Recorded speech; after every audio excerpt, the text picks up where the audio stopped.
নাইকো দুর্নীতি মামলা বিচারিক আদালতে চলবে। 2 সপ্তাহ আগে হাইকোর্টের দেয়া স্থগিতাদেশ বাতিল চেয়ে আপিল করেছিল দুদক। আজ সকালে শুনানি শেষে হাইকোর্টের আদেশ বাতিল করে দেন প্রধান বিচারপতি এসকে সিনহার নেতৃত্বাধীন 3 সদস্যের আপিল বেঞ্চ।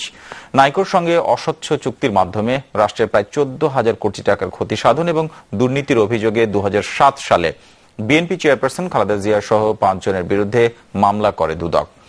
খালেদার আবেদনের প্রেক্ষিতে 2008 সালে মামলাটি স্থগিত করেন হাইকোর্ট। 2015 সালে মামলাটি সচল হলে বিচারিক আদালতে আত্মসমর্পণ করেন খালেদা জিয়া। গত 14 মার্চ অভিযোগ গঠনের শুনানির দিন ছিল।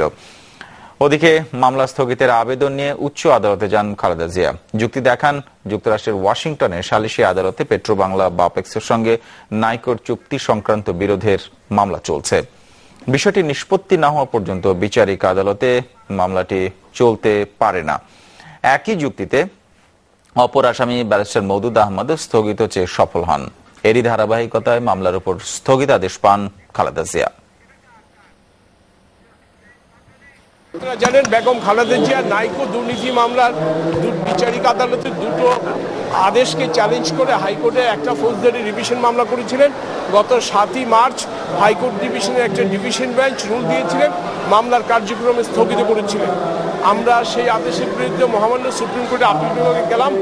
আমাদের কন্টেনশন ছিল হাইকোর্টের যেই বেঞ্চ রুল ইস্যু করেছে, স্টে দিয়েছে।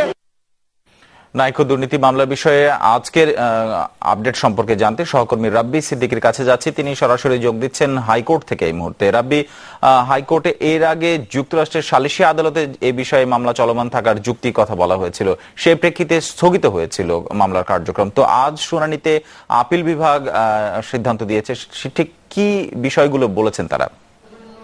আপিল বিভাগ আসলে দুদকের যে যুক্তি, দুদকের আইনজীবী যেই যুক্তি তুলে ধরেছেন আপিল বিভাগের কাছে, সেই যুক্তিটি গ্রহণযোগ্য হওয়ায় কিন্তু আপিল বিভাগ বলেছেন যে এর আগে হাইকোর্টের যেই বেঞ্চ 2 বিচারপতির সমন্বয়ে যে বেঞ্চটি 7 মার্চ এই খালেদার মামলা স্থগিতের যে আদেশ দিয়েছিলেন সেটি আসলে বাতিল করে দিয়েছেন।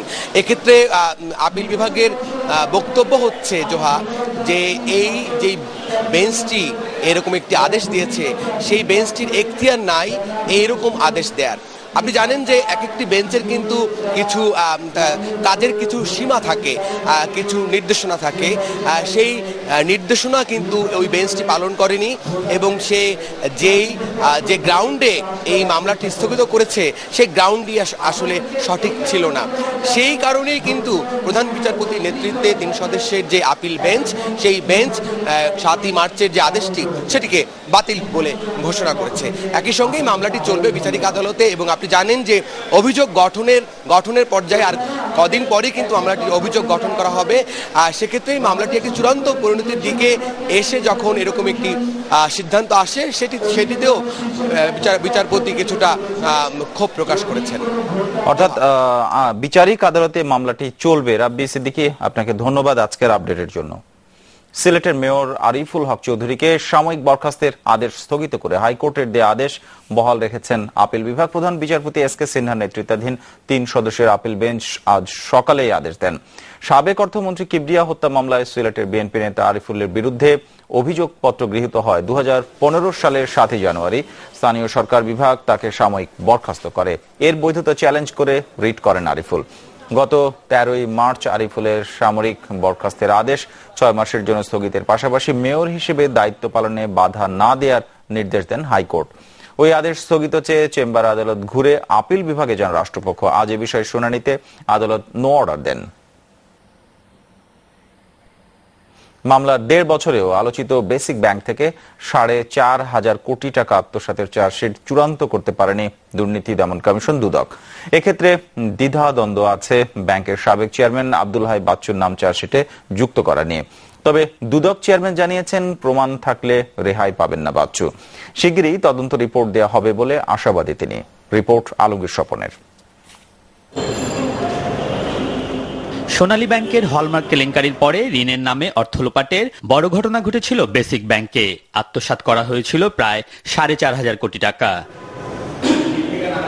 দীর্ঘ অনুসন্ধানের পর 2015 সালের সেপ্টেম্বরে 56টি মামলা করে দুদক। সংশ্লিষ্টতার অভিযোগ থাকলেও মামলায় নাম ছিল না ব্যাংকটির সাবেক চেয়ারম্যান শেখ আব্দুল হাই বাচ্চুর।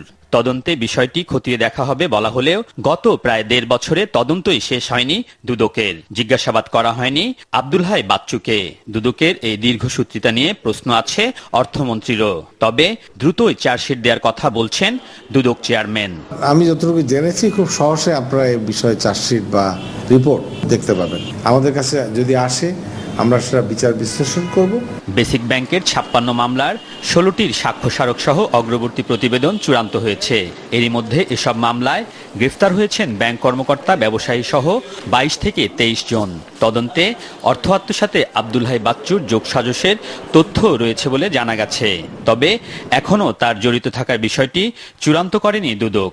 তদন্ত টিমের রিপোর্টের উপর সবকিছু নির্ভর করবে বলে জানিয়েছেন দুদক চেয়ারম্যান। কোনো চাপ নাই, আব্দুল হাই বাচ্চুর কথা আমার কাছে কেউ বলেও নাই। কেমন 1 2 হচ্ছে এটা সম্পূর্ণ নির্ভর করবে ইনভেস্টিগেশনের উপরে। যার সত্যিকার অর্থে জড়িত থাকার প্রমাণ পাওয়া যাবে, জড়িত নাই অথচ আমি চার্জশিট দিব, এটা হবে না। এই বেআইনি কাজ আমরা করব না। বেসিক ব্যাংক ঋণ কেলেঙ্কারির ঘটনায় পর্ষদ চেয়ারম্যান হিসেবে আব্দুল হাই বাচ্চুর দায় আছে বলে অভিযোগ ছিল সংসদীয় কমিটি ও অর্থমন্ত্রীর। মাঠের কথা একরকম আর কাগজের কথা আরেক রকম। আলমগীর স্বপন, যমুনা নিউজ, ঢাকা।